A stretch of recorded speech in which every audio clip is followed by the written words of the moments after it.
Yes, sir. Time to get to work. Jerk of All Trades podcast. Ray, let that beat ride. Love this song. Beautiful. Fucking love it, man.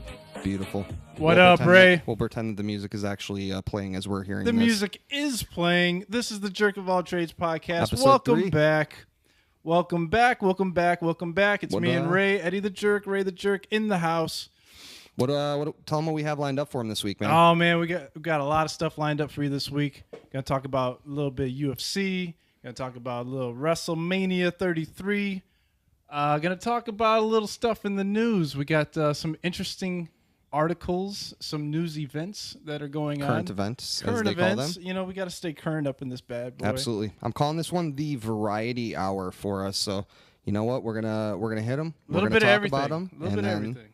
We're gonna move on. So Yes, you know what? You know, our very first podcast was about WrestleMania. yes, it was. And I don't mean to brag or anything, but your boy Eddie the Jerk killed it on the picks. The champ is here, Eddie the Jerk, and new WrestleMania pick champion. So give them a little bit of Thank you. background Thank you. and tell them what the history of that is, because they don't know. Tell them what's up. I got the applause going in my mind here. Every year we do the picks with our friends for WrestleMania. How long have we done that for now, do you think?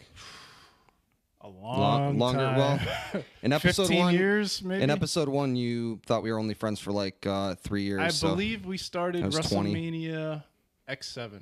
So it's been quite a number of years. But it's a gauntlet of picks. It's tough, stiff competition. Absolutely. And usually, I'm towards the top, but I hardly ever win these days anymore.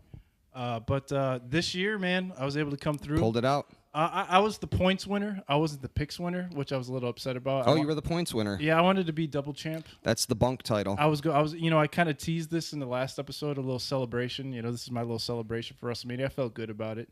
So tell them the difference between the points and the picks and how that goes. Well, you would know more about the points. The picks is just straight up picks. Right. 13 matches. Who's gonna Whoever win? gets closest to 13 is the winner of the picks.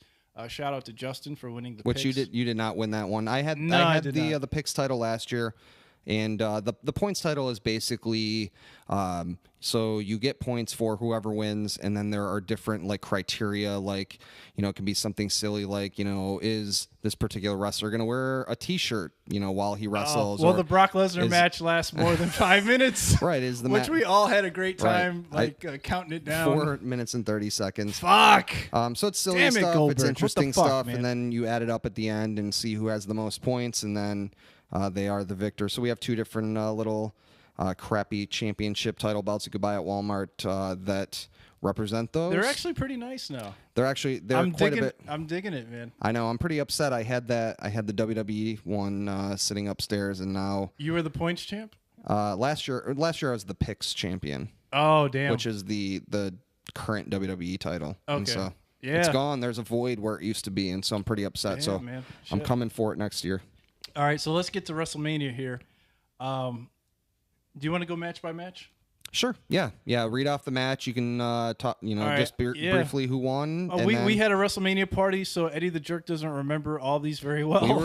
we were a little intoxicated. Our And, friend had made Wapatui, and so it hit pretty hard. That fruit was no joke.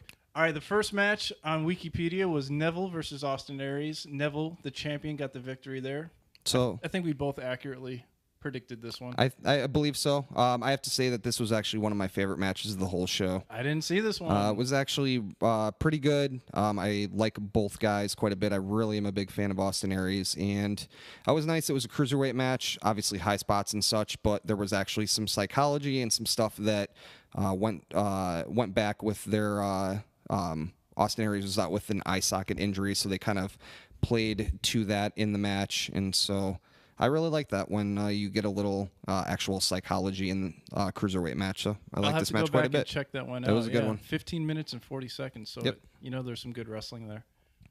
Second match, Mojo Rawley won by last eliminating Jinder Mahal. 33-man battle. 33-man battle. I did not royal. realize there were so many. 33 guys were in the ring at one time. Huh? I don't think they. Because Yeah, Royal, I guess, Royal yeah. Rumble is where they count them down. And Wow, they I come did in. not realize there were Battle so many. Royal is just your standard, like, everybody just Right. in there. Throw him over the top rope. Yeah, Gronk, Rob Gronkowski, New England Patriots. No one knew who he was when I was watching. I am not a sports I fan. wish I would have been able to see that. Yeah, the fans didn't pop like they probably had hoped. I definitely did not guess Mojo Rawley. He was not in my final 4 picks. Fucking Braun Strowman, what the fuck, son? Yeah, so I definitely did not guess him, and I am not a huge fan. So Swerve. yeah. All right, so yeah, screw that match. Third pick, or I don't know why it says 3P on here, but whatever.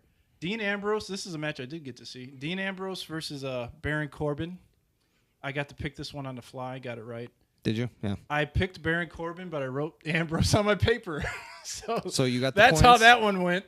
Yeah, I had picked Baron Corbin, and Ambrose won, and this was a pretty disappointing match, in my opinion. Not a whole hell of a lot going on. This was right at the end of the pre-show, and I kind of feel like they probably got the time cut on this match because it was not what you would have anticipated that either one of these guys wanted to have as their WrestleMania match. So it was short. One of the shorter ones on here for sure. Nothing that really stood out. Definitely wasn't something I would be itching to go back and watch. So yeah, Intercontinental match. But speaking of sticking out, this next match stuck out significantly in my opinion. AJ Styles defeating Shane McMahon. 20 minutes and 35 seconds of a fantastic match for a... Absolutely. How old is Shane McMahon? 40-something, 50-something? No, I don't think he's 50 yet. He's probably in his mid to late 40s. Shane McMahon going to work with AJ Styles. Great match, man. Hell yeah, man. Shout out to fucking Shane McMahon. Shout out to AJ Styles. And shout out to AJ. Both of them. I will say, one thing that I really liked about this is that Shane didn't just simply rely on jumping off of some giant apparatus. It wasn't about just one big spot, and I thought that this match was as good as it possibly could have been. It was as good as it got for There was no... I mean, honestly, Shane probably never had a better match except for maybe against Angle. This might have been better. Yeah. I haven't watched it again, but Shane's had some good ones. He's an X-Pac. The X-Pac match was good. I enjoyed that one. But whatever. Biggest, real quick, one thing I want to say on that. The biggest thing is I think the thing that holds that together is AJ Styles, man. AJ Styles can basically, he is like the Ric Flair of this generation. He can basically have an amazing match with anyone. And if you look at everyone's best matches, they always happen to be against AJ Styles. And that's because... honestly, he's the best worker in the business right now. He's not selfish. Yeah. So he will make anybody look amazing. Everything he does is awesome. So love AJ Styles. Best match of the card by probably a wide margin. Yeah. Enjoyed it very much. Yes. Next match was Kevin Owens versus Chris Jericho. Kevin Owens winning the United States title. Predictable. Not a bad match. Jericho losing at WrestleMania yet again. Yeah. You know what? That's what Jericho does. I liked the match. It was good. Unfortunately, there was just so many other big matches that this kind of got lost in the shuffle a little bit, and it was disappointing. It was hard to follow that Shane and AJ match. Yes, it was. This is a tough WrestleMania to lay out. How do you lay this out and not, This might have been a good spot for the Divas. Yeah. But who knows? Yeah, but then, later in the show, you don't have anything to split up the major. So towards the end there. But yeah, I liked the match. It was good. It was a good match. The next match was Bayley defeating Charlotte Flair, Sasha Banks, and Nia Jax, who got thrown in there after the podcast was recorded. Yeah. But neither of us were picking her anyways. No, she was my first out, and she was in fact the first out. So yeah. Shit, man. What was your take on this match? My take on this match is pretty simple. I think it's probably the same as your take on this match. It was the Charlotte Flair show. Charlotte is absolutely amazing, and she's definitely... She got the biggest entrance. She got the biggest spots. She got fucking everything. Which I will say is actually kind of bizarre. But she didn't get the victory. Bayley is the champion. Why does Bayley not come out last? Because she's Bayley, Yeah, that was weird. She's the And she ended up winning, too. Yeah. I thought that was a bit odd that they didn't play into the Sasha Banks and her angle in this match. It wasn't a bad match. It was a decent match. I don't think it was as good as last year's women's match, but it was all right. Yeah, like I said, man, it was all about Charlotte Flair here. Let's see. Hardy Boys. Fatal 4-Way, which we all thought the New Day was getting in there for I a thought second. that they did that in a very interesting way. You thought the New Day was going to I thought they put were in themselves into the match, and I thought it was a great way to bring the Hardy Boys in. Probably the biggest pop of WrestleMania this year. Yeah, Hardy Boys defeating Luke Gallows and Carl Anderson, Cesaro and Sheamus, and Enzo and Big Cass. I think everybody changed their pick once the Hardys came out. Right. There was no way you were betting against the it- Hardy Boys. Yeah, no, that was a no-brainer. That was the biggest no-brainer of the night, especially in a ladder match, which makes you it like ties everything together. Like we were all wondering, like, why is this a ladder match? Right. makes sense. And then all of a sudden the Hardy Boys come out. So there you go. I thought it was a good match too. I will say that I thought that ladder matches can be tough and a little too spot heavy, and I thought they did a good job of mixing that up and letting everybody get their stuff in. And I liked the match, and it made sense that the Hardy Boys won, and I thought it was a good match. This was the match the Wapatui was starting to kick my ass a little bit. So, but I do remember a little bit about it, and it wasn't bad. Certainly wasn't bad. Truth be told, I've gone back and watched this WrestleMania after that, which was helpful, so I can kind of give a little bit different perspective because I have watched it. Doing it for the podcast, right? Doing it for the podcast. Correct. Correctamundo. All right. Next match: John Cena and Nikki Bella defeating The Miz and Maurice. The no-brainer pick of the night. You know, John Absolutely. Cena. There was no way The Miz was going over in this match. Yeah. You know, not much to say about this. You got anything to say about this one? You know what? I think that this was actually interesting for me because I heard about this match many months ago, and I think when I first heard about it, I definitely wasn't happy that that was how Cena was being used at WrestleMania.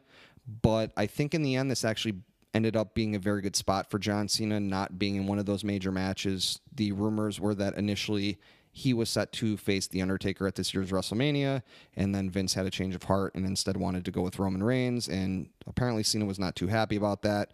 But I think that this was a good spot for Cena, and I think that The Miz has just been on fire this year. This has been The Miz's probably best year ever, and I think it was a good place for him to be, and I thought that this was a good spectacle type match for WrestleMania. Obviously, you know, not an amazing match, but I thought that it fit in at WrestleMania, and I thought it was what it was, and I thought it was a good use of both guys. So you got the double pin.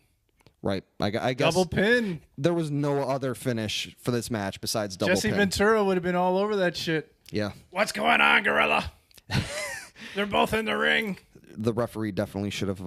I had no clue who was legal at that point, so I don't think anybody cared. that's what I tell the cops. I didn't know who was legal. That's right. All right.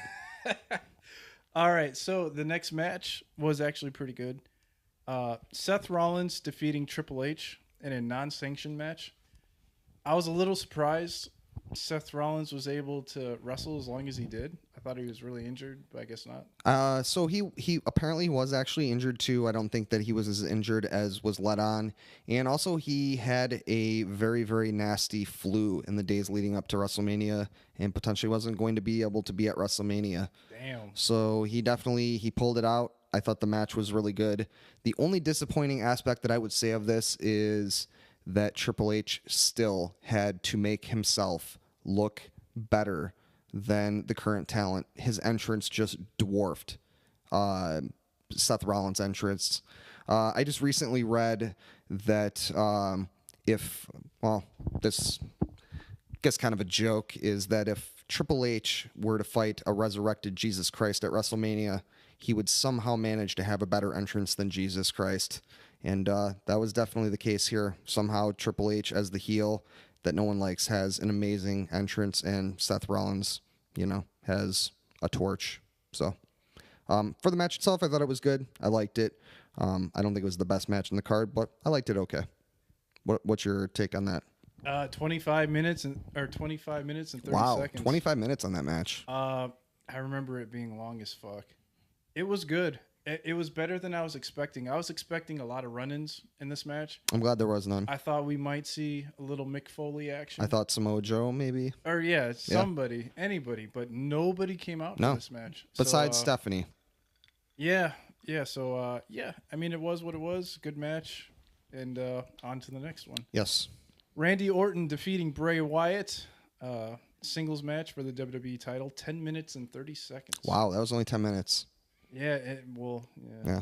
I mean, that little cockroach Just fuckery on the ring. Yeah. Oh man. God, that was bad. That was yeah, I can't imagine that someone suggested that in creative and that made it out of that room, and somehow they spent a lot of money on doing that because it was really bad. I dig Bray Wyatt. I want to dig him more. I want to like him more. I got to see him early on when he was a babyface in Florida, and when I saw him wrestle, I instantly thought, like, man, he would make a great heel. Yeah. Just by the way he was in the ring. And, it's proven that he's great as a heel. He is a great heel. I wish they would just kind of let off of him a little bit. His promos are a little meandering. He talks about a lot of things and gets very wordy and doesn't really say a whole hell of a lot. So, actually, he is a bit like me, but... the match in and of itself, I thought was, it was all right. It was about what I would anticipate it to be. Well, the match was fine. I think they could have waited on the special effects for Backlash or whatever the next pay-per-view Payback, is. yeah. Whenever the next one is, save the special effects shit for that. I think they could have saved it for the cutting room floor. Yeah, WrestleMania doesn't need that. No. It doesn't need it. I don't know why I think that they wanted to differentiate that match, but, I mean, just create a great angle between a heel and a babyface and make it about the title, and then you don't have to have cockroaches and worms. Maybe they're trying to try something different, but I didn't like it. No, not a fan. Anyway, so yeah, Orton gets the W. So far, so good. Next match was probably the high spot of the night. We all got into this match like a motherfucker. Suplex City, Brock Lesnar defeating Goldberg. 4 minutes and 45 seconds. 16 seconds short of the bonus points. Yeah, man. Suplex City, Brock Lesnar getting the W. All about that Brock Lesnar. Goldberg's gone, I guess, now, huh? Goldberg came out on Raw after the show and basically said his goodbyes and kind of said it was over for him, and kind of teased that maybe at some point he might come back. But 10 suplexes? I don't think there was 10 suplexes in this match. No? No. I remember we were counting them. Yeah. I don't think there was 10. He didn't make it to 10? No. You know what I will say about this match? I think that after they're just one of the worst WrestleMania matches of all time, and this one? No. The WrestleMania 20. This one I think was absolutely as good as this could possibly be. The fans were loving it. We loved it, and I thought it was a great match for these two guys. This match got everyone out their chairs. This match got everybody locked into the TV. Just to reiterate what Ray said, it's as good as what these guys can do, man. Absolutely. I mean, it is what it is. 4 minutes and 45 seconds. It was Brock's turn. He got the belt, and hopefully they put him on Raw more than he actually is these days. Yeah, I don't think he's been on Raw yet since he's won the title. They can get Eddie the Jerk to tune in to Raw maybe more than one time a year. Yeah, he hasn't been there at all, so I don't anticipate that happening more. SummerSlam. He'll be back for SummerSlam. Yeah. So. All right, so Naomi in the next match, Naomi defeating Alexa Bliss, Carmella with James Ellsworth, Mickie James, Natalya, and Becky Lynch. 5 minutes and 35 seconds. I'm sure the entrances were longer than the match. Naomi, I got the pick right on this one. I don't know if you did. I don't remember who I picked, but I think I picked Mickie James.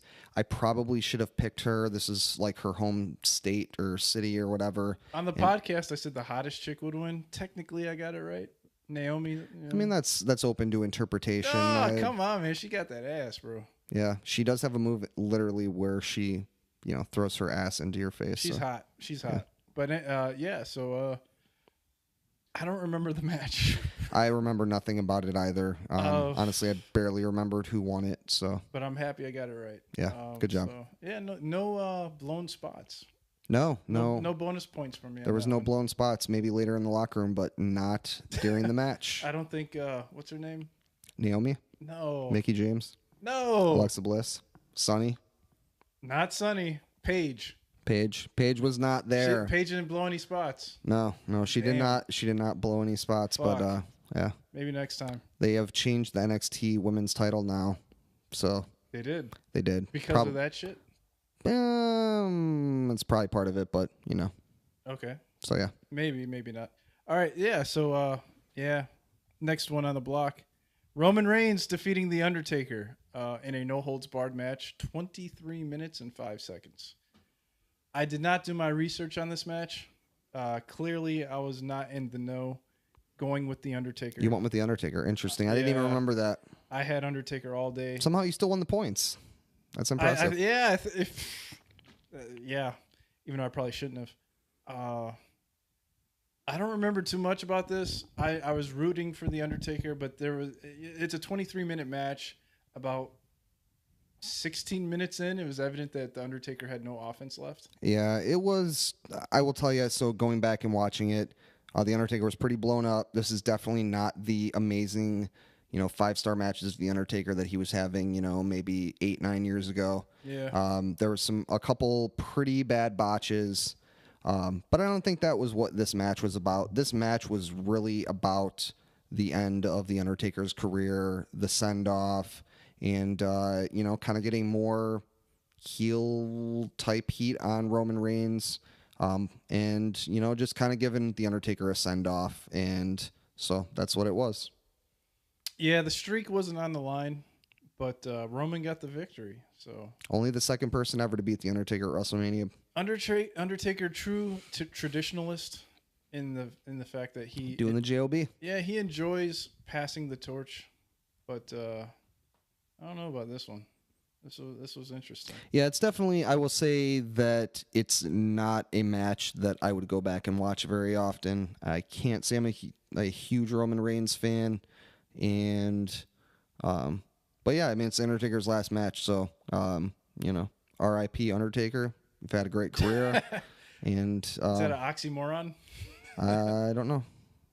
I don't know if that would be an oxymoron. Irony, maybe in Alanis Morissette's eyes, but. Yeah, we should do a little homage to The Undertaker. Yeah, absolutely. The maybe the countdown of The Undertaker's best matches, in which we both have the same one. Well, but I'll just say Gray Gloves Undertaker. Even though I hated him because he beat Hulk Hogan back in the day, fucking phenomenal.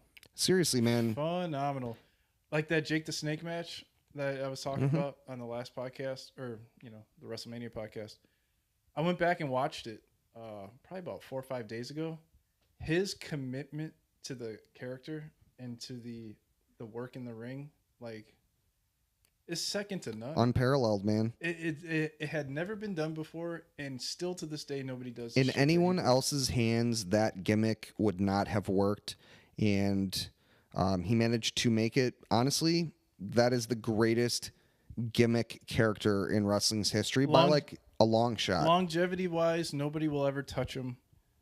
Always changing, changing with the times. And, who would have ever thought, watching The Undertaker's early career and then that, the WrestleMania 25, 26, 27, going into that era. I mean, he had some of the most amazing matches of all time that are, arguably the best matches ever. So for a guy that big, because Undertaker's a big motherfucker. He is a big mofo. To walk the top rope, to jump over the tope over the top rope. Incredible. I mean, god damn it, man. There will never be another Undertaker. No, absolutely not. He was ahead of his time. 100% ahead of his time, and one of the greatest workers of all time.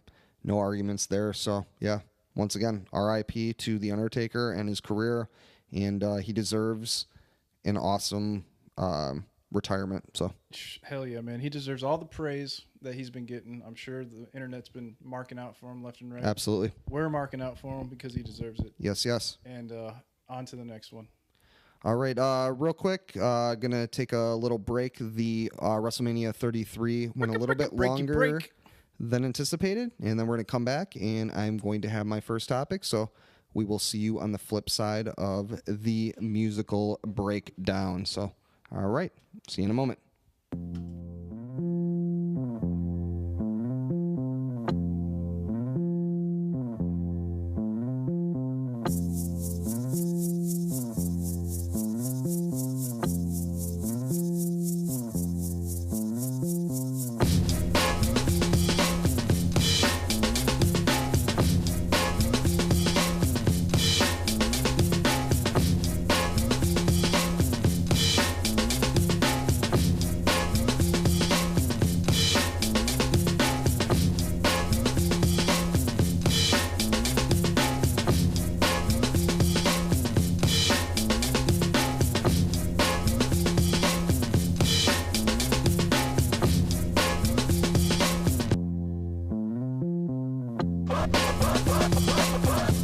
So here we go.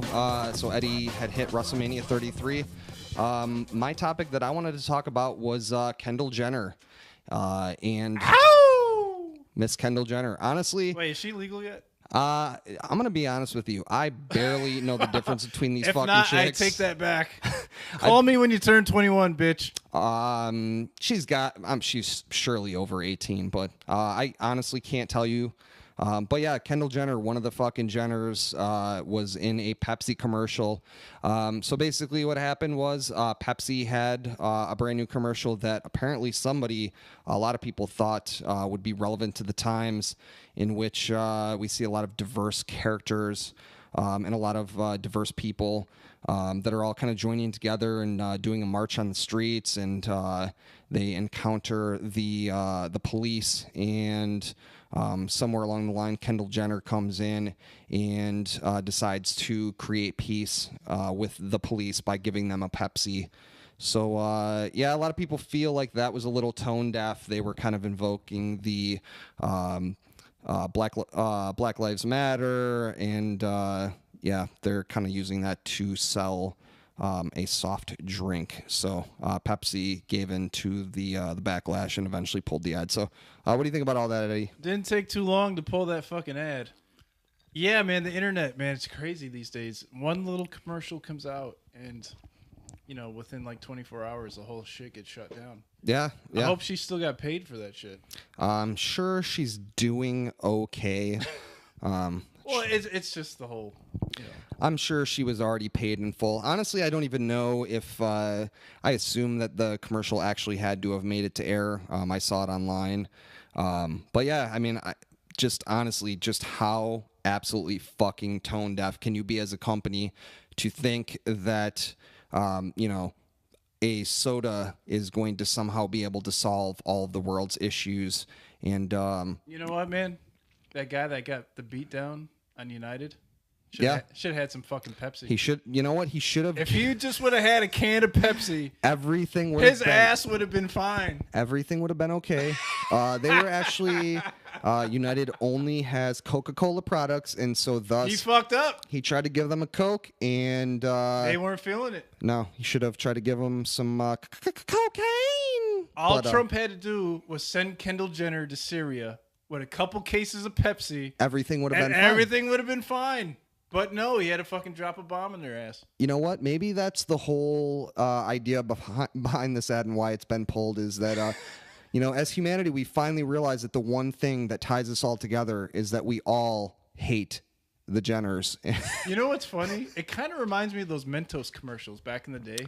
Yes. Where some type of shenanigan would be going on. Like, I don't know if it was illegal stuff or like whatever. Some guy would I don't think there was. A guy would sneak into a party, right? Even though he's not supposed to be there. And then like security would chase him down. But then like they couldn't get to him because he got too far away. And he just turns around and has like a Mentos thing. Mentos, the fresh maker. So this is like the new Mentos. It's like, oh yeah, it's like these cops and shit. But I got my Mentos. Right. The police are beating down minorities left at every left and right turn. But if they just had a Pepsi in the car, yeah, you're good. It's you're like good. the United thing. It's like all those United people, all they had to do was run a Mentos thing. It's like, yeah, we beat the crap out of this guy, but we have Mentos. We have Mentos. And so that makes everything okay. Mentos, the difference maker. So, yeah, if Trayvon Martin just had a Pepsi. Ouch. Everything that was a dated reference, but you know what? Fuck it, I'm going with it. I'm going the other way. I think that who's the other fucker that shot him? Rodney King. Oh wait, no. The guy that shot Trayvon Martin. Yeah, the piece of shit who eventually sold the gun that he shot him with online, and they had to pull it. I don't remember what his name is. Piece of shit. Zimmerman. Yeah, Mark Zimmerman, maybe. I don't know. Yeah.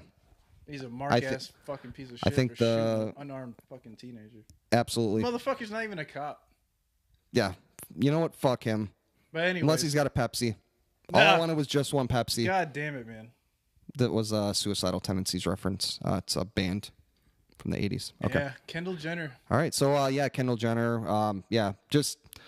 Oh my God. It's actually interesting to me that people, I saw a lot of people online in the comment section who didn't. I feel bad for like all the civil rights people back in the day, like the old school black people. Like MLK didn't have nothing on Kendall Jenner. Because there's still a lot of racism that goes on in the South. No, dude, trust me. As I'm a white dude. I've got a shaved head because I'm balding, and I have a big beard and tattoos, and so I will tell you that I actually get, especially at work, I get people that somehow find that they can confide their secret racism to me in a matter of minutes of seeing me. I could tell many a story, and it's pretty fucking sad that people are not only have really, really backwards ways of looking at the world, but they can meet someone and barely fucking know them and feel like that they can confide that, they hate other people for the silliest reasons. And so those are the same people that don't see anything wrong with this goddamn Pepsi commercial. So fuck yeah, I'm glad it got pulled. And fuck this ad. Yeah, sorry, Kendall Jenner. Fuck you, Pepsi. But they fucked up on this one. Not a good call. So, all right, we'll wrap that one up. And Eddie, why don't you hit them with the next topic? What you got? UFC 210 was live last Saturday in Buffalo, New York.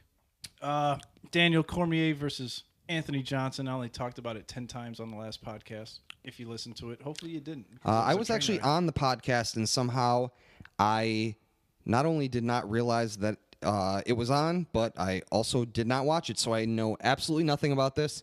So this is interesting. Yeah. The very first fight I was telling you about, Daniel Cormier won in the second round via submission, rear naked choke. Was it a good fight or what? In the first fight or the second fight? The second fight. Second fight, no. Well, I mean, you're talking to a guy that watches a lot of UFC, so it wasn't great, but it was. What would Joe Rogan think about that?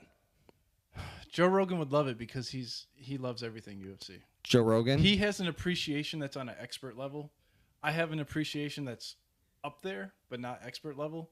And you would have a academic level of appreciation for it. With mentioning Joe Rogan, I just want to mention that once again, we are on the Share for Share program here on Jerk of All Trades. So sponsor us. You sponsor us. We'll sponsor you. So Joe Rogan, think of the reach that you would have. Think of the reach around that you would have on this world if you just sponsored us. We sponsor you, and everything works out. We will give you a 24-pack of Pepsi of your choice from Kendall Jenner. Could be cherry Pepsi, could be vanilla, could be diet, could be another variety. Maybe you want Mountain Dew. No, not Mountain Dew. It's got to be actual Pepsi. Pepsi. But If you're ever having a bad day, Joe Rogan, that Pepsi might come in handy. That's Pepsi breaking open and suds everywhere. But keep your hands off that 16-year-old. Yeah. Anyways, all right. So yes, the very first fight, Daniel Cormier defeated Anthony Johnson in the second round via rear naked choke. Guess how Daniel Cormier won this fight? With a front naked choke? Almost. He won this fight in the second round with a rear naked choke. Impressive. Almost identical to the first fight. In the first fight, Anthony Johnson knocked him down. Cormier came back and eventually won it in the second with a submission. This fight, For some reason, Anthony Johnson tried to wrestle with Cormier, who's an Olympic level wrestler. Not a good call. Not a great call. Negatory. And but he did land a good kick on Cormier's face, broke his fucking nose, like Ooh. knocked his nose sideways, kind of like dented it in and shit. That It is wasn't not- bleeding at all, but it was, Noticeably fucked up. he wasn't getting any dates. After, He had the after that one. the Owen Wilson nose going on. Kendall Jenner wasn't trying to holler at that, that nose looking like that. But anyways, but yeah, Johnson landed the kick, busted his nose. Second round, Cormier takes him down, Dunzo. puts him in the submission. Done. So it kind of funny. If I had to bet that fight, which is easy to say after the fact, but I would have bet Daniel Cormier, and I would have made a lot of money. Anyways, second fight. Gegard Mousasi defeating Chris Weidman. Chris Weidman is actually... Is he a wide man or is he not wide? He is a Weidman. Is he? He's a wide man. He's a Weidman. He's authentic. He's a bloodline Chris Weidman. His dad's a Weidman. Oh, His grandfather's a Weidman. I was more referencing like the like his body frame. And whether or Oh not it no, was, this motherfucker's in shape. Oh, okay. Oh, yeah. I assume probably He's so. a But tank. He's a wrestler. He's an all-American wrestler. is he like Tank Abbott or no? He would wrap Tank Abbott up pretty quick, Like a fucking present. like a pretzel. But yeah, he's the guy that beat Anderson Silva, that stopped Anderson Silva's 15 or 16 fight win streak. That is impressive. Beat him twice. He lost.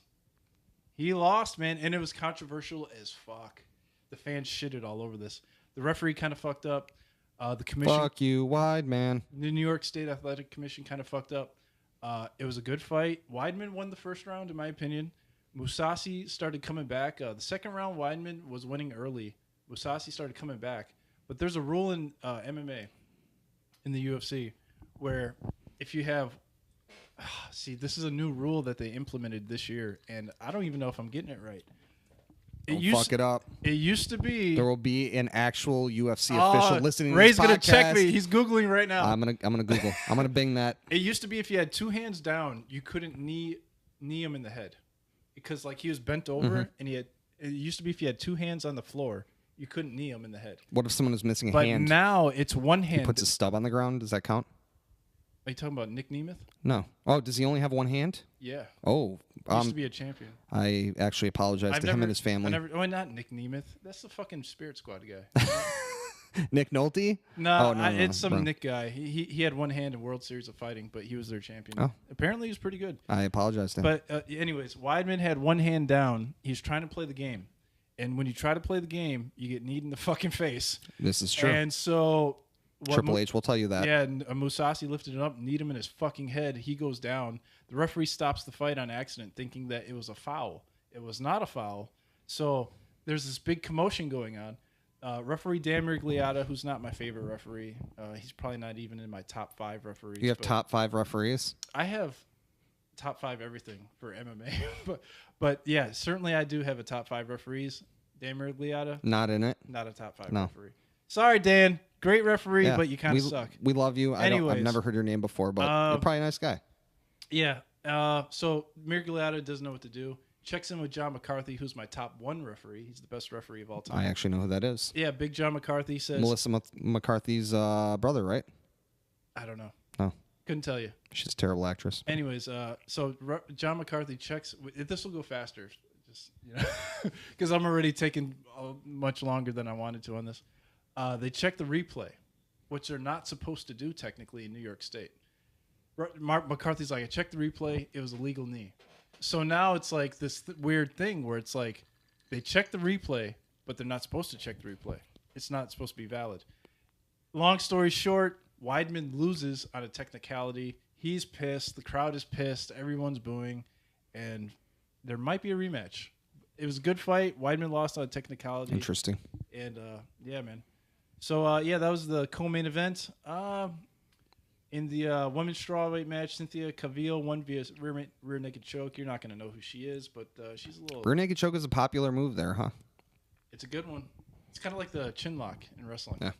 Is that people went with it? She's coming up. She's a newcomer, and she's choking bitches out, man. And Thiago Alves defeats Patrick Cote, a couple of veterans.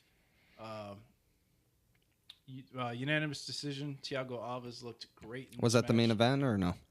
No, the championship was the main Oh, event. okay. All right. Yeah, and then rounding out the main card was Charles Oliveira defeating Will Brooks via submission. Called this one all day. Charles Oliveira is a beast. He's a submission wizard. He gets a hold of you. He's going to tap you out. And Will Brooks apparently didn't know that. Good match or good fight? Good match for me. Yeah. But, not a good match for Will Brooks. Fight of the night goes to Shane Burgos and Charles Rosa. Pretty good fight. I don't know if it was fight of the night, but whatever. And performance of the night, these bonuses, fighters get $50,000 bonuses. That's not bad. Yeah, performance of the night goes to Charles Oliveira for his submission victory, and to Gregor Gillespie for his knockout of, where is he at? Andrew Holbrook, 21 seconds into the fight. Didn't see that fight, but apparently he knocked him the fuck out. You just got knocked the fuck out. You just got knocked the fuck out, man. So anyways, that wraps up UFC. Daniel Cormier will be facing John Jones soon. You know John Jones, right? Yes. Yeah. Okay, so John Jones is coming back from his year-long suspension. Greatest fighter of all time. Suspended for illegal substances, right? I think he was taking boner pills or something. Oh. And yeah, man, something You happened. can't get a boner in the UFC No, or yeah. you are fucking banned. It's like, it's bad enough John Jones beats the fuck out of you, but if he Right. beats the fuck out of you With with a a boner, boner, fuck. even worse. God Even damn fucking it. worse. I'm in a cage. I can't run away. You can't climb that cage either. So, yeah, it'll be a rematch. John Jones defeated Daniel Cormier. We'll definitely have talk about this on the podcast. Absolutely. And I will actually watch that one, and so I can actually Pretty make good some actual This is intelligent. This is a feud that you would get into. It's very wrestling centric, kind of like. That's what UFC needs more of. It's amp got that a up. lot of shit talking in this. So yeah, so that wraps it up for Much UFC. like this podcast. A lot of shit Yeah. talking. So, all right. Next topic we're going to talk about. So this one's kind of a more humorous one. There was a man. He recently ran a half marathon. Kind of do a little read through of the internet's writing of this. Running a half marathon is no easy feat, and drinking beer while doing so makes the task that much more challenging.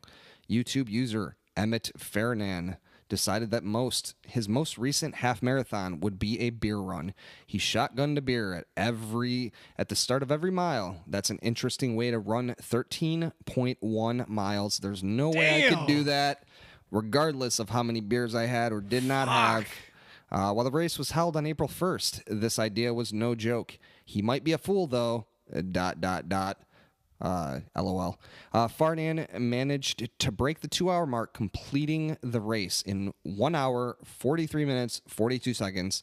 That's an impressive time without any drinks. Adding beer to the mix makes it even more remarkable. So, What was the time on that? 1 hour, 43 minutes, and 42 seconds. I believe Fuck. that was actually much quicker than our last podcast. Yeah. In which we drank 6 beers each. And so I don't know how many breaks there are, but I can imagine there's probably pretty close to 6. So fuck yeah to this dude. And yeah, there's no way I could do that. I would have. Props to that guy. What was his name? Emmett Fernan, big shout out to you. If you want to sponsor us on your YouTube channel, we'll sponsor you maybe. I don't know. He had this on video. I believe so. YouTube. I believe he does actually have a video. It looks like he had like a GoPro or something on while he did it. I see a picture. I can't even imagine trying this. Yeah. So yeah. He didn't drink any water. I don't know. Yeah. I guess if you drank a beer and a water at every break, maybe that would round it out. But Yeah. I'm not good at that. Even when I'm 13.1 miles. sitting down and drinking. So. Fuck. I have to wonder if he's done this before. Yeah, actually, in the thing, I think it says his most recent half marathon. So I'm assuming that he has run a couple half marathons, full marathons. I don't know before. So I have run none. I wonder how he was running towards the end. Because, like our podcast, like halfway through, kind of went downhill. Then it just dropped. The second part of the marathon. I wonder if he was like kind of veering off to the grass. Quarter marathon was good. The last quarter of the marathon, not so good. Police officer made him run a straight line into the ribbon, maybe. So Fucking A, man. I don't know. Do they have a ribbon at the end of a marathon? I'm not real sure. I haven't actually been to a marathon. Maybe someone who's been in a marathon can let us know. Let us know in the comment section the fuck happens in a marathon. Yeah, I know the early guys get them, but I don't know if they hold it for everybody. Yeah, everyone gets a ribbon. They have like a ribbon. You should get a special ribbon for that shit. Yeah, absolutely. Man, that's tough. That is How many beers total did you drink? 8? I don't. For every mile, it said. It said that he shotgunned a beer at the start of every mile. So, beers. So he had 13 beers. That was more than we drank. He drank more than us. In an hour. I'm an hour and 43. Hour and 43. But I will say that I'm sure that first off, he was running, which means he was probably sweating part of the alcohol. Sweating it out. Yeah. And also, I'm sure that he wasn't drinking three philosophers as he was. I'm sure it was 9.7. Miller, no and alcohol. He's building up a thirst. That all that running makes you thirsty. Looks a bit like Steel Reserve in the picture. I'm not really 100% on that, but yeah. Anyway, he was just going full on torture chamber. Cheers to that guy. Hell yeah! All right, next topic. All right, as you know, the NBA playoffs are starting. We got my main team, Chicago Bulls. The 8th seed, at least they made it in there somehow, some way. But they're going to be facing the Boston. Are the Bulls? So I do not follow the NBA pretty much at all. I know they were all right a few years ago. How are they? I mean, obviously they're in the playoffs. They have 2 stars, Jimmy Butler and Dwayne Wade. All right. So with those 2, they have a chance. Their team is in limbo right now. They have a couple of up-and-coming guys and a couple of older guys. They didn't go full rebuild, which I thought they were going to do. And I'm not in love with their coach, but I will love their coach, Fred Hoiberg, if he can win a couple series here. What if he bought you some flowers or took you out to dinner or something? Did you love him then? You know what? Not doing What if he just brought a ring back to Chicago? The ring would be nice. Okay. What if he got you a ring? They can give me some seats. If you want to give me some seats, Hey, you give us some seats and we'll give you win some fucking games and give me some fucking tickets. There you go. Straight to Eddie's heart. Yes. Anyways, so yeah, man, 8th seed. They're facing the Boston Celtics in the first round. I thought they were going to face the Cleveland Cavaliers, which would have been okay, but obviously they would have lost most likely. They beat the Cavaliers, I think, 3 or 4 times this year though, in the regular season. So it wouldn't have been a bad matchup. Yeah. So I think Chicago has a chance. When's the last time that they won an NBA championship? 1998. Wow, really? They have not won. Wow. It's hard. Damn. Yeah. Was Jordan still around at that point? Was that like the end of the Jordan? Was it? Okay. Yeah. Yeah. I thought so. Yeah. Yeah, that was the very last year. Was it 98? Yeah, 97, 98. And then 98, 99 was the lockout. Okay. Where they only played half the season. I remember that. So the Boston Celtics have a really good player, Isaiah Thomas. I think you know Isaiah Thomas, right? Yeah. The old school of Isaiah course, Thomas. for the Detroit Pistons. The Pistons, yeah, yes. His son. That was my basketball era. Yeah, his son plays for the Boston Celtics. Really? He's really good. He averages like 30 points a game. He's Mr. Fourth Quarter. He comes alive in the fourth quarter. He's the opposite of us. Yeah. We're awesome at the beginning, but then we tend to tank at the end. I got the mic close to my face this time, so you'll be able to hear me now.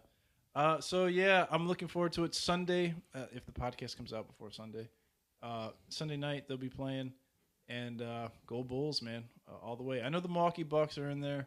They're the 6th seed. They'll be playing the. I should have looked that up before. That's all right. Who cares? Are the Bucks? We'll just, nobody likes the fucking Bucks. We'll post production whoever it's all they're about playing. The Bulls up in this bitch. Fuck it. So go Bulls. If you don't like the Bulls, go fuck yourself. Yeah. You know what? Yeah. Next topic. All right.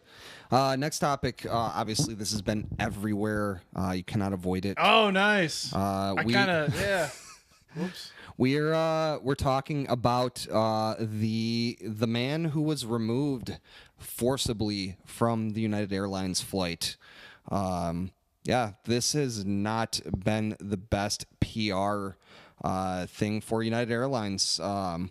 Yeah, basically they overbooked a flight and they had to remove some people for, I believe, sorry, I was going to say stewardess. I believe that's offensive now. But for some flight attendants, and no one was agreeing to leave. And so at some point they decided to beat the fuck out of a Chinese man and forcibly drag him off the plane, and that didn't go all that well.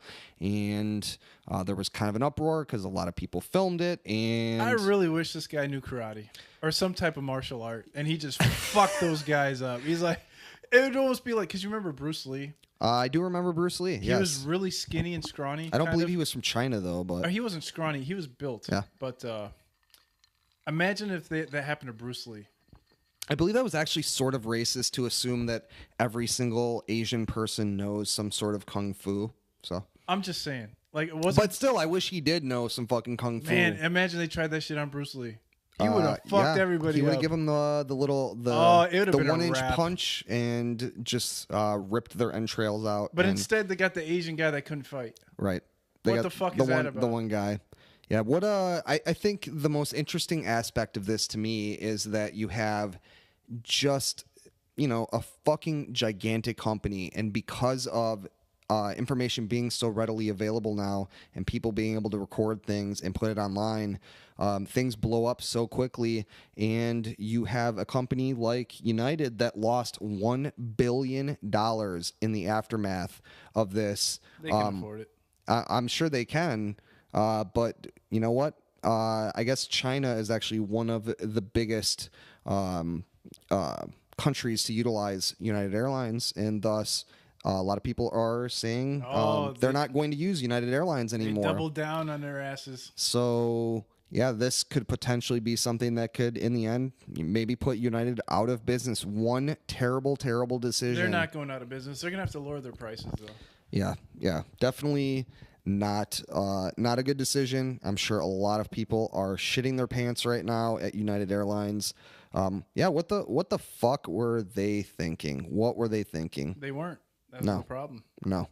And you know what? Apparently, I had heard that the decision was kind of made based on pulling a name out of a hat, which is actually, apparently, I heard the corporate policy. I don't know if that's true or not, but how fucking weird it's that ridiculous. somewhere in the United Airlines like standard operating procedure on if a flight is overbooked is pick the shortest straw, I guess, was taken already. So. Ridiculous. God damn it, United. Stop overbooking flights. This isn't just for United. This is for all you fuckers. Seriously, any of them could have done this shit. You guys don't need the extra fucking $180 or whatever the fuck it costs for a seat. Your seats aren't that great. Nobody gives a shit about your fucking stocks. Stop overbooking the fucking planes. Leave people the fuck alone, or else you're going to run into a motherfucker like Bruce Lee. He's going to fuck everybody up, and then you're really going to regret this shit. Yeah, that was me screaming in the microphone. I was trying to do my Bruce Lee impression, which is not very good.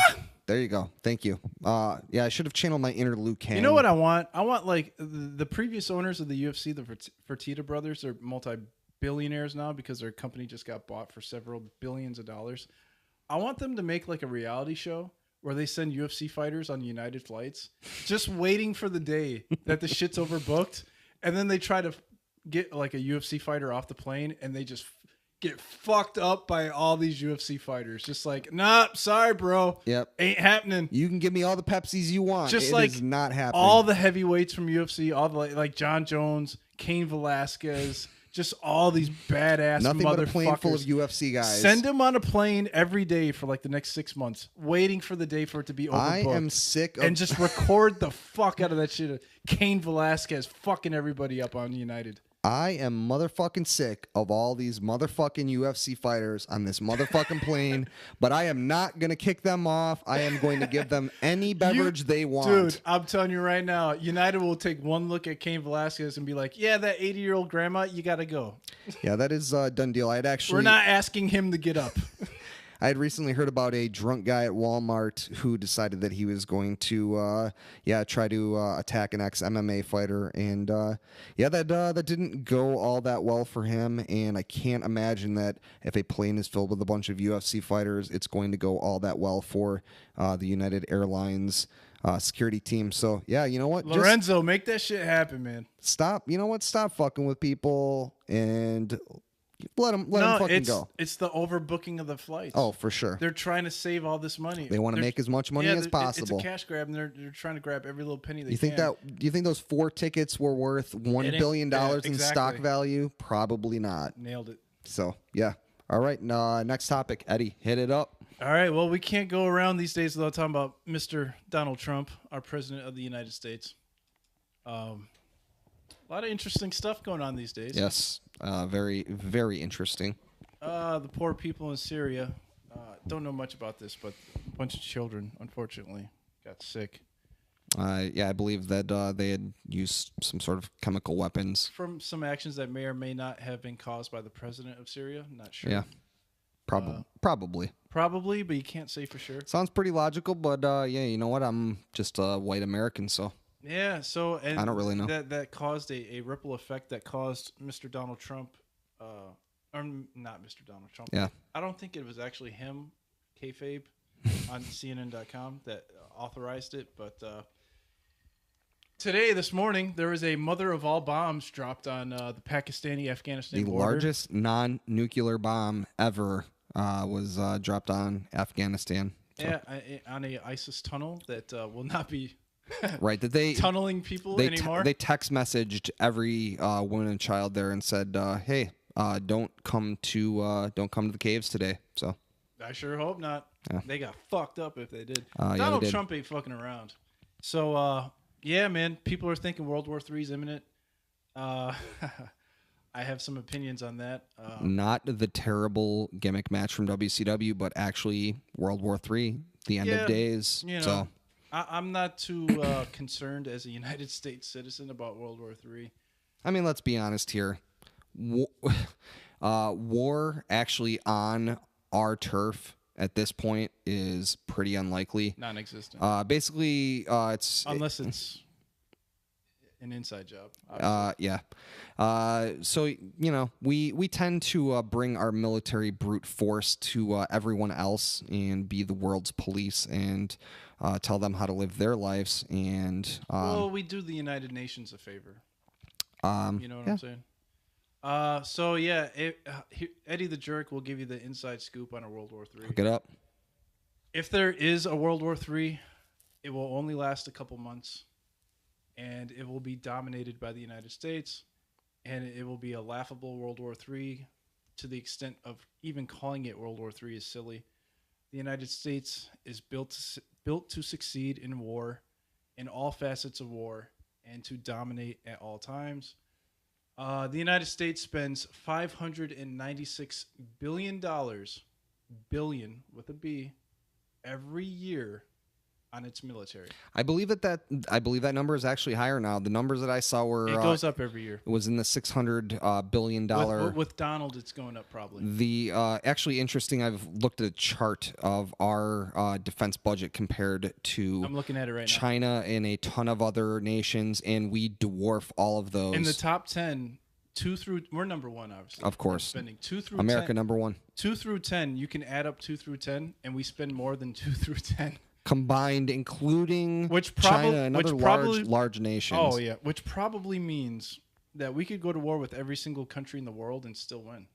And it is funny. If it wasn't for the massive amount of numbers, but now technology's in play.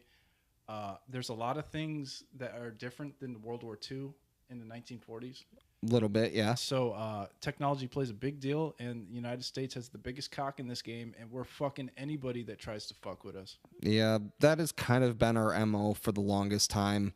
It's always been interesting to me, like, you know, that Donald Trump panders to the, you know, we need to keep ourselves more safe and we need to invest more money in our defense when, you know, obviously our numbers are dwarfing everyone else. Well, it's funny because everybody thinks George W. Bush was like, you know, the main thing in this. He did start this whole thing, or he didn't start it, but he led the charge in the spending. Obama actually spent more money than he did. You know on what? the defense. Does not surprise me. I'll tell you what. Democrats, Republicans, two sides of the same cloth.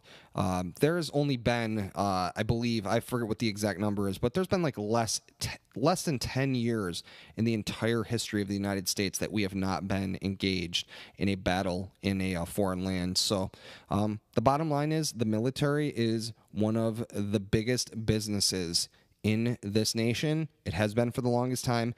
And sadly, continuing to be at war and continuing to send our troops elsewhere, and sadly going into areas. You look at the numbers and it's really depressing. You see the number of innocent Iraqis that have been killed by our military compared to the amount of Americans that have been killed, and the numbers are just they're not even close. So I long for the day that we don't have to continue to do that, but it's obviously going to continue to happen, and the Donald is going to continue with business as usual, just like. Have you heard what he's done recently? North Korea's fucking around with missiles right now. Yeah, and he made a deal with China. Kim Jong-un.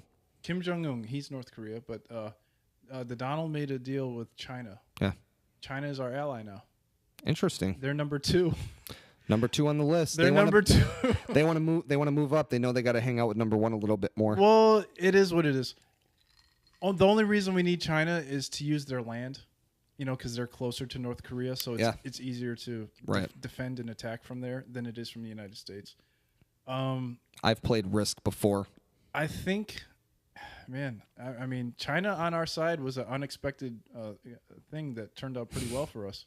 Plot because twist. Everyone's talking shit like, oh, China and Russia. It's like, Trump's got this thing on lockdown. So yeah, I don't know if I would agree with all that, but I mean my when I say Trump, it's a euphemism for the United States. Right, because I mean it's a figurehead. It's it's all a big fucking game, and U.S. has got this shit. Don't worry about nothing. World War III ain't happening. In 6 months, this will all be forgotten, and we'll go back to smoke screen, talking shit about how Donald Trump doesn't like women or something. Yeah, new season of The Apprentice will be probably debuting in November, so we gotta fix things by then. Arnold. I'm gonna tweet about Arnold. So all right, I'm gonna tweet Obama and give my fucking $290 back. Obama is just chilling these days, man. He's like Obama, you owe me like fucking 15 dinners. He's out on the Wave Runner and whatever other stuff he's doing. So shout out to Obama. You sponsor us, and we'll sponsor you, Obama. So sure. Yeah, that's probably not happening. But all right.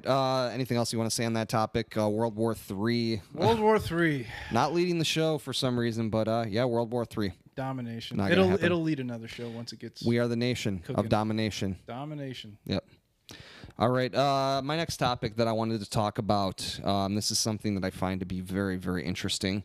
Watch out, America. Robots are coming for your jobs. Right now, you've been worried about Mexicans coming for your jobs.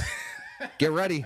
The fucking robots are coming, and they are definitely not lazy, and they are... And you know what? I want to. Never get tired. I want to preface. I want to make sure that it is known with that joke that I was not saying that Mexicans are lazy.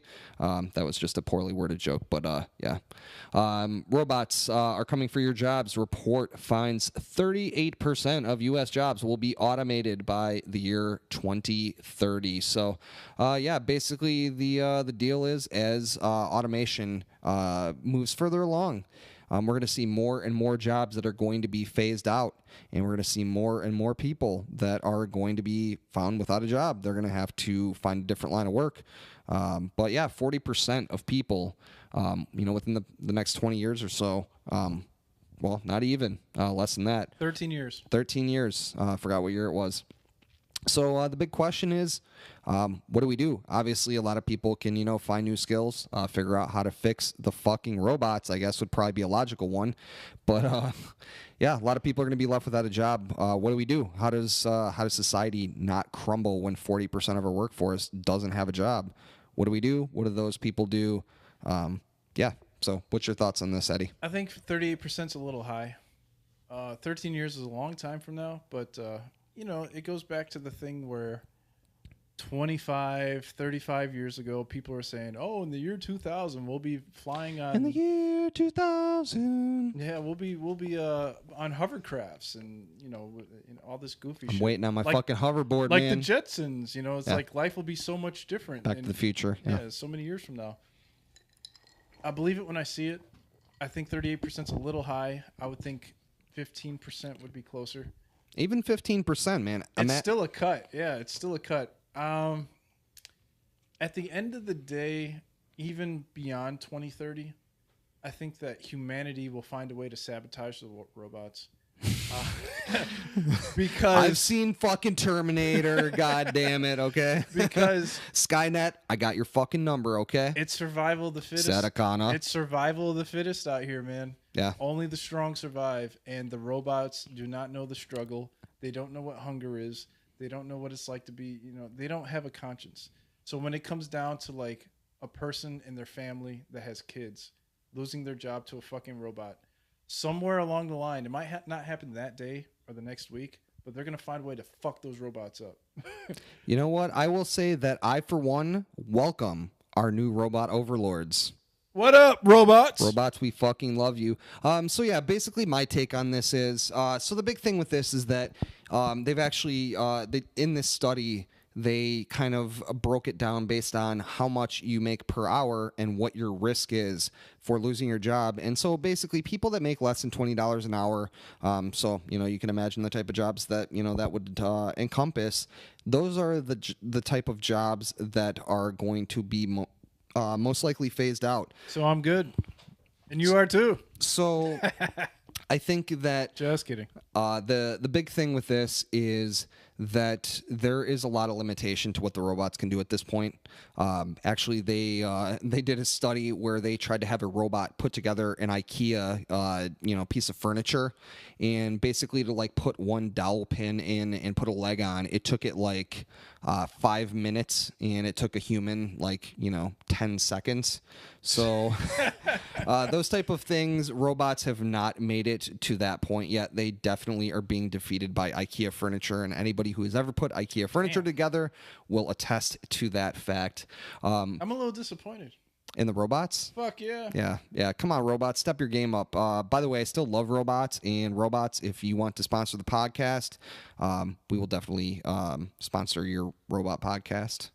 But yeah, sure. I think that my big assessment on this and where I would like to see us go, and I don't know that this is where we would go, but I would love to see it happen, is I think that there should be a minimum basically living wage for all of our citizens. And if we could take that number that we were talking about for a defense budget, and instead of investing that in killing people more, we could instead invest that back into our people here in our in our nation. People wouldn't have to be engaged in slave labor and doing these menial tasks that robots can do, and they could have a just decent living, a house, roof over their head and food, and then I think that would free up a lot of people's time to be able to do things that could just advance humanity even further. And I'm sure a lot of people would kind of look at the negative connotation, and then people are lazy and they wouldn't do anything. But I think that a lot of people would probably take that in the opposite direction. And I think that if we can utilize technology in a way to alleviate people from having to do those type of jobs, and instead utilize our time in a much better fashion, humanity is only going to move forward and get better. So that's my take. Yeah, it's like, once I see the robots in the workplace, it's just like, get the fuck out of here. It's like, I don't want to deal with this shit. I love my Amazon. I love my smartphone. I love my computer and shit. This is all technology and shit. Yeah. It's not a robot, but it kind of is. Yeah. I just can't talk to a robot. Now, it's I think that I will tell you what, that they're a company that I actually used to work for a good number of years. Lowe's is actually introducing robots into some of their stores, and they're planning on moving them into more stores. And basically what it equates to is a giant fucking iPod on, a robot that looks a lot shittier than the one from Short Circuit. And you go in and you ask it something, and then it very slowly brings you to that item. And so yeah, Very slowly. very, very slowly. Stupid robots. Can't you walk faster? I have to go to work 15 minutes. So yeah, it was interesting. One of the guys that did development for Lowe's, he was being asked on like CNBC what he thought. See, what they need to do is get the robot to get the shit and then come back to you. Yeah, in like 0.5 seconds. Yeah, that would not. Yeah, if he could do it quickly, maybe. But yeah, run over a little kid or something. Yeah, I'm sure there's a bunch of other Beat shit up to a worry Japanese guy on the way down, or Asian guy.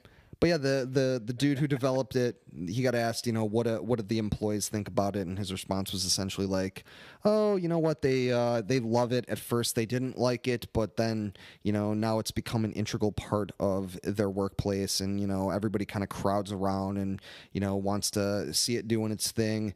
And the host had basically said that they would be looking for the nearest robot crusher, and so I think that kind of dates back to what you were saying. That yeah, I mean, I think that people that would be threatened by a robot would probably find a way to sabotage that robot. But I think in the end, eventually, robots are going to be integrated in more and more ways, and in less, more beneficial ways. And I don't think we should fight that, but I think that at the same time, we're not at that point quite yet, but technology is just advancing further and further at a rate that we just can't fully understand at this point. So it'll be interesting to see where we go. Well, the balance of the investment in the robot, the maintenance of the robot, and the implementation of the robot cost weighing against human people.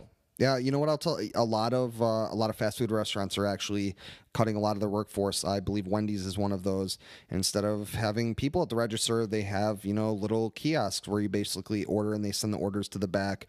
So it's interesting. I mean, if it's fiscally worth putting those type of kiosks in, and you're going to get your investment back and be able to cut some of your workforce, I mean, it makes sense. But it'll be interesting to see, what people think of that, how much of that they accept, because it's going to be a very different experience. You're very used to a certain idea, when you go into a restaurant or a fast food place. So, yeah, it'll be interesting. Yeah, 2030 seems a little early for me, but you never know with the way absolutely technology progresses every year now. Yes. But I have a hard time seeing it. Yeah, it's the hovercraft thing. I'm still waiting on the hovercraft. I'll tell you what, based on that, the Back to the Future thing, I always think of when I watch Back to the Future Part 2, and there's a point where Biff is talking to someone on the telephone, and they have a telephone that has basically like a video feed of the person he's talking to. And I remember just being blown away by seeing that when I initially watched that movie. And now that's something that fully exists, and FaceTime is out there. It's been out there for a good number of years now. I don't personally use it, but yeah, some of those things have happened. We haven't made it to the hovercraft yet. We can't fully guess where we're going to be, but we're definitely going to continue to move forward. So I'm all about having a robot slave, if that makes sense. If I can get a robot to clean my house, cook for me, do all this menial shit that I don't have time in my day to do. Give me a hand ski. Laundry, shopping. If I can get a robot to do all that shit for me, I'm good. Yeah. The second a robot fucks up my order, that robot's getting I'm fucked gonna up. Fucking kill that robot. I did not want pickles on this goddamn sandwich. Nah. If I'm at the register and my change is $65.13, and you give me like 13 cents with no $60, it's getting an bus driver uppercut from hell. I'm sorry, that head's coming off. I am going to channel my inner Bruce Lee. The head's to coming that off. fucking robot. And what are you going to do? Send security robots after me? I'm fucking them up too. Good luck. I'm sorry, I'm not the old Asian man on United. I'm fucking up some robots. It's going down. It's going down. It's going down. It's going down. Robots, keep this in mind. We love you, but at the same time, we will fuck your shit up. Don't send your bullshit security robots after me. I'll fuck all you up. Fuck you, robots. Also, we love you. Sponsor us. We'll sponsor you. Anyways, so all right. Eddie, next topic. On the topic of robots. Yes. Yes. What do you got? Self-driving cars. Self-driving cars, which are almost like robots in of themselves. Yeah, absolutely. Have you ever driven in a self-driving car? I have not. Have you? Me neither. No, I've seen plenty of videos on them though. Yeah, they're very, very interesting. I think that this is an area where I really, really like the idea of integration of technology. That's a robot I can get down with. The Drive, bitch. 35th and Western. R.I.P. Charlie Murphy. How many people die from driving? Car accidents are one of the biggest killers out there. So if we can take that off of our plate and instead we can have, self-driving cars that are going to eliminate that, why wouldn't we fucking do that? Unless the robot cars are driving us to the Skynet facility. And in that case, I'm fucking scared. Arnold, I love you. And depending on the film, you are for or against Skynet. So you still love everybody and you're not drunk. No. You know what? Actually, I will say that, yeah. You're a very loving guy. I really do love Except everyone. for when it comes to wrestling. That is true. I'm a fucking cynic. I'm a goddamn wrestling cynic. I have been raped by bad wrestling for too long, so don't misinterpret that. But yeah.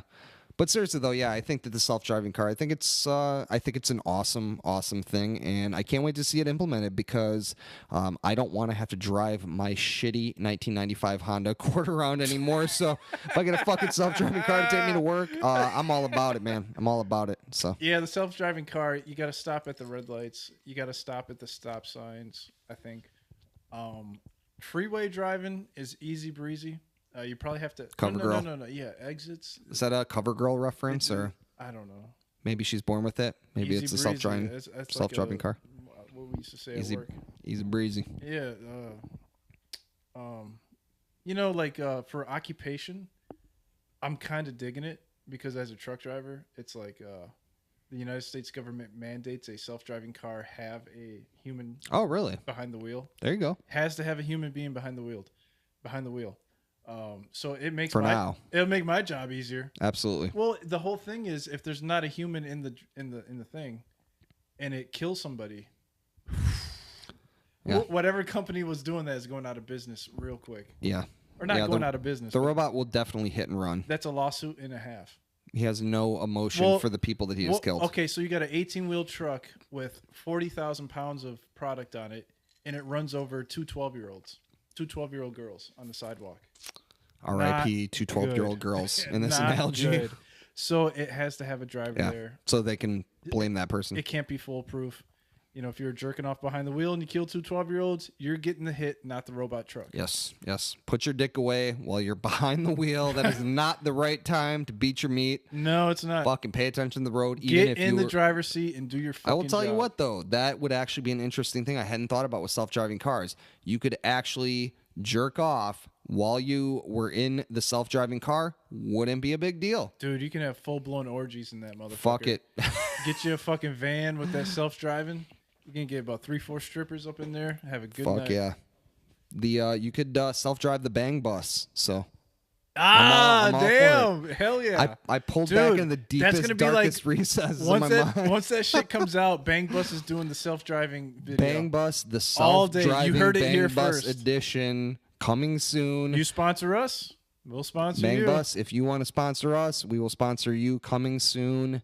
You spell coming however you want to. So, all right. Self-driving. Right. Anything else you want to say on that, or? No, but if Tesla wants me to test drive one of these bitches and throw it up on YouTube, I'm all. We will do that. We will definitely test your self-driving apparatus. So yeah, hook us up. I need a new car, please. And we won't talk shit about it unless it sucks. Right. Remember that I love everything and everyone. So Ray loves everything. If you give me free shit, I definitely will love you. So. And Eddie is a jerk. Eddie is kind of a jerk. So yeah. All right. Let's do a little break real quick. And break ski. Little break ski. We're gonna come back and then we're gonna hit the last couple topics. Don't leave. Coming back. Do a little wrap up. So all right.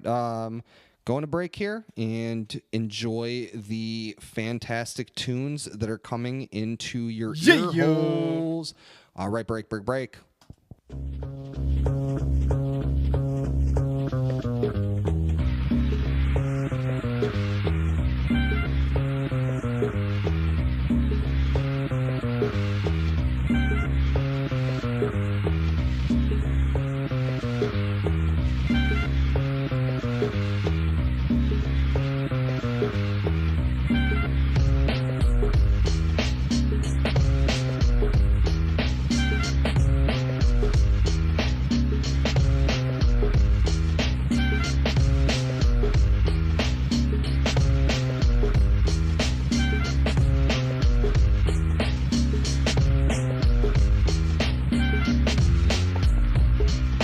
Tell us what you're thinking, how much you love us, and how much you like us, and how much you love us. Or if you hate us, we will give you the wrong email address. Just kidding. We're going to give you the right one. We want to hear from you regardless of what your opinion is. We want to hear from you. First and foremost, obviously, I would think this is where you're listening to us, but if not, SoundCloud.com. You're going to hit us up. SoundCloud.com / not backslash / Jerk of All Trades podcast. That's where you can listen to us, much like you're probably doing right now. The Facebook, the Mark Zuckerberg, we have talked about him in the past, maybe in the future. / Jerk of All Trades podcast is on Facebook. Go there, give us a like. Click that little button. We would definitely appreciate it. Twitter.com, where you will see the tweets. Tweet. Fuck Tom Anderson. I believe that's MySpace. We are not on MySpace. If you're looking for us on MySpace, we are not there. If you're looking for us on MySpace, what the fuck is wrong with you? You are a time traveler. What the fuck are you doing? Twitter.com, JOAT podcast. That is how you can find us on Twitter. Instagram, where we will post interesting and unique and funny and possibly mundane photos, is Instagram.com / Jerk of All Trades podcast. YouTube. Once again, I have talked about my hatred for YouTube, so I'm going to describe how you're going to get to us on YouTube, because it's not easy. It's actually easier than you think. YouTube.com, go to channels. You're going to search JOAT podcast, all as one word. That's how you're going to find us. We will put up all of our new episodes in a YouTube-friendly format. So if you are not using SoundCloud, you can check us out on YouTube. And then finally, if you want to send us those emails, tell us what you are thinking. Gmail. You got to have the Gmail. Jerk of All Trades podcast. It's at gmail.com. Send us an email. Send us a Gmail. Send us an electronic mail. Tell us what you are thinking. So, Jerk of All Trades, hit us up. Let us know what you're thinking. We love each and every one of you on the serious tip. Thanks for listening, and thanks for taking part of your day out to listen to two jerks you don't really know have snarky and cynical comments about a bunch of happenings in this world on the Variety Hour. So we'll grow on you. We will give us a chance. We're like a fungus. We'll make your panties wet. We are like a fungus. We're like a fungus. In between your toes, in your panties. We will definitely. We're like a fungus in your panties. We're Jerk of You all... might want to go to the doctor. That's for that. That might be a new catchphrase here at Jerk of All Trades. We are like a fungus in your panties. You can't write this stuff. You might want to see your gynecologist if you have been listening to the Jerk of All Trades podcast, because your panties are covered in our fungi. So we are actually pretty fun guys. So that was a really shitty fungus I enjoyed pun. it. That was good. There it was, Jerk of All Trades podcast. Hit us social up. media, and we're going to go to the final topic. And I thought this was a very interesting one. This is via space.com. There is a potential energy source for life spotted on the Saturn moon on Calidus. I don't know how to pronounce that properly. So, yes, Saturn's icy moon on Calidus, I'm going to mispronounce it again, is looking more and more like a habitable world. I believe it's Calades. Yeah, probably. Kelades? No, there's no K in there. It's a C. Okay. The same sorts of chemical reactions that sustain life near deep sea hydrothermal vents here on Earth could potentially be occurring within the word I can't pronounce, subsurface ocean. A new study published on April 13th in the Journal of Science suggests these reactions depend on a bunch of other words that I'm not going to read. So basically, I just wanted to talk about that. Man, how fucking crazy would it be in our lifetimes if we actually finally were able to prove or even see that there was life elsewhere in this giant fucking universe? That would absolutely be mind-blowing. Can you imagine what it would do for society if we realized that there was some... God is an alien. You're living in the Matrix that is created by the Greys or the Lizard People or by Donald Trump. So yeah, fucking... the Donald. Never heard of him. Yeah. He actually used to be a businessman back in the day, and now I He believe was at WrestleMania once, right? yeah, he was actually at WrestleMania a couple times. Nice. He got stunned at WrestleMania, and he shook hands with the $1 Million Man, and everybody has a price. That's his legacy. Everyone has a price. Sitting at front row, picking his goddamn nose. If there was ever a lizard person, as Donald Ike would suggest, Donald Trump might very well be that person. So what do you think about all that? What do you think about life on other planets? Fuck, we need a spaceship that gets those light years going. You know, I don't know. It's hard to say. It's a moon from Saturn, a Saturn moon? Correct. Okay, so Saturn. Same type of environment that sustains life here. How many light years to get there? Doesn't say. I don't know, 3 parsecs, I believe. That's it's Star Wars reference. Well, the cynic in me says that we're never gonna make it in any lifetime, but I hope to be disproven. What about the parallel universe? Will we make it there? The question is, have we already made it there? In a parallel universe. This is true. It would be cool. You know, Absolutely. Richard Branson or, somebody could make that happen. NASA, if they could make it happen, they're not going to tell us about it. Yeah, man, it's just stuff like this. It's hard to wrap my head around. Yeah, it's definitely... Just to get to Mars or, even the moon is such a, it's such a issue that getting to Saturn just... I can't wrap my head around it. They've got the rings of Saturn. Doesn't it take 3 years to get to Mars? 3 light years. I believe there was a joke about that as a child, right? Something about. We should have looked this up beforehand. Yeah. I don't know exactly how long it takes to get to Mars. Just to get there, not even to get back. But to get more Milky Bars, or I can't remember. I was trying to dig deep into my brain to find the childhood limerick. But yeah, I think that I'm just very interested to see that if, based on this, what if we could actually finally prove that there is life elsewhere. Oh, that's where you were going with right. That. Yeah, it's not even the going there thing. It's more the what if there is life elsewhere in this universe. I mean, honestly, this universe is, endless and infinite. Right. Yeah. I absolutely believe 100% there's life on other planets elsewhere. So what if we finally, get some sort of proof of that? Well, the super telescope is supposed to be made in 2020, right? It's supposed to be finished in 2020. Is that going to be made by the robots or the super telescope? It was. Why can't we send some?